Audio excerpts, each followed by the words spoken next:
Let's talk about this now with Kellyanne Conway, Counselor to the President. Welcome back to GMA. So why was Jared Kushner meeting with a Russian banker?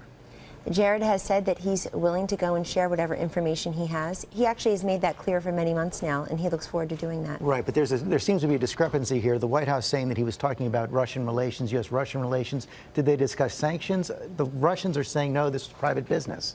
And we're going to trust that. I mean, I would refer you to the comments of former acting and deputy CIA director Mike Morrell. He served under President Obama, George. He said recently that so far all he hears are media reports about what intelligence officials said, and that it's been his experience that the media often get those wrong, that they're relying upon a chain of reporting that is, I'm just asking you what he talked about. In fact, not reliable. Well, Jared, he's been willing to cooperate, and he's willing to go and say what he knows. But I think there's so much speculation out there, and it's usually gone through a presumptively negative lens. Let's give him a chance to say what he knows. And that's why I was trying to ask you, but you're not prepared to say what he was talking about right now? No. On the issue of James Comey, will the President invoke executive privilege, or does he want former Director Comey to testify before Congress? Well, we'll be watching with the rest of the world when Director Comey testifies. The last time he testified under oath, the FBI had to scurry to correct that testimony. He was off by hundreds of thousands in his count, his sworn testimony count of the number of information, the number of emails that Huma Abedin allegedly sent to her husband, Anthony Weiner. He said there were hundreds of thousands. It turns out that was off by hundreds of thousands. So the President's not going to invoke executive privilege? The President will make that decision. But look, we also want to refer everybody to what Deputy Attorney General Rod Rosenstein said about James Comey, because Rosenstein, as the DAG, he has direct authority over the FBI director. And he came on the job after being confirmed 94-6 in the U.S. Senate after serving as President Obama's U.S. attorney in Maryland. And coming on the job, he went and looked at the investigation about the way Mr. Comey handled Hillary Clinton's email investigation, and he concluded that it really hurt the morale and the integrity of the department. Go and read the letter, for everyone can see it. He also talked about how Mr. Comey tried to usurp the authority of the Department of Justice by supplanting Loretta Lynch, the Attorney General at the time, her judgment for his. He didn't like the fact that he held a press conference. But the President had decided to fire Comey before he got that memo from Rosenstein. He said that he was thinking about that for a while, and that is true. He saw that testimony a few Wednesdays ago, was very unimpressed. You know how the President feels about Director Comey, and Director Comey, in his goodbye letter to his colleagues at the FBI, George, clearly said that he has long believed a president has the right to fire an FBI director for any reason or for no reason. So that is the President's right. In addition, and independent of that, his Deputy Attorney General, whose job it is to oversee the FBI director, had concluded much the same thing.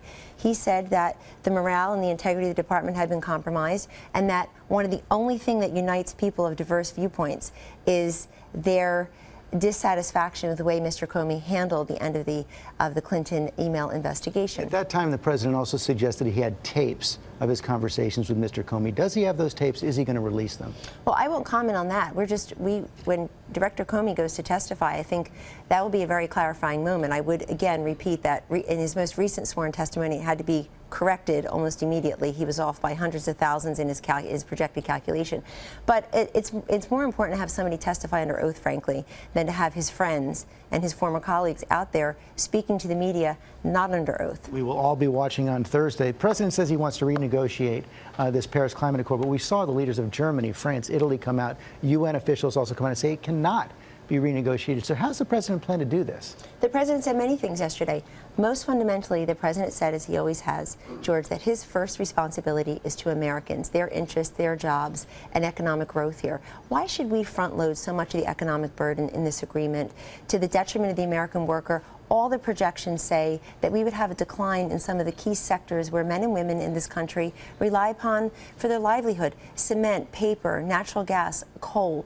Why are we doing that and yet letting India and China get off scot-free? You know, when this was originally negotiated by President Obama, they're not getting off scot-free. They're making commitments to reduce their emissions as well. It's pretty unimpressive, and I would go back and look, because I have, at many of the outcry by the environmentalists when this was originally negotiated. So many of them complained that this actually would not have a statistical impact, a statistically significant impact on carbon emission reduction, and yet China and India were not being forced or persuaded to conform their behavior. Look, this is about protecting the American worker and protecting American jobs and renegotiating a better deal. Does the President still believe global warming is a hoax? The President believes in a clean environment, clean air, clean water. He's received awards as a businessman in that regard. And he made very clear yesterday what he doesn't believe, which is that the U.S. government should stay in an agreement that gives us too much of the financial burden, too much risk to these industries where the coal miners, people who work in cement and paper, people who he looked in the eye in place after place, in city after city, while he was running But for... does he believe global warming is a hoax? He believes in clean air, clean water, a clean environment, and he believes that we have to negotiate better deals for this country and that there's a balance between environmental protection and economic growth. I'll ask it one more time. Does he believe global warming is a hoax? You Does he should believe... ask him that. Kellyanne Conway, And I thanks hope for you have your joining us. chance. I do too. Thank you for coming in. We'll have more Sunday on This Week.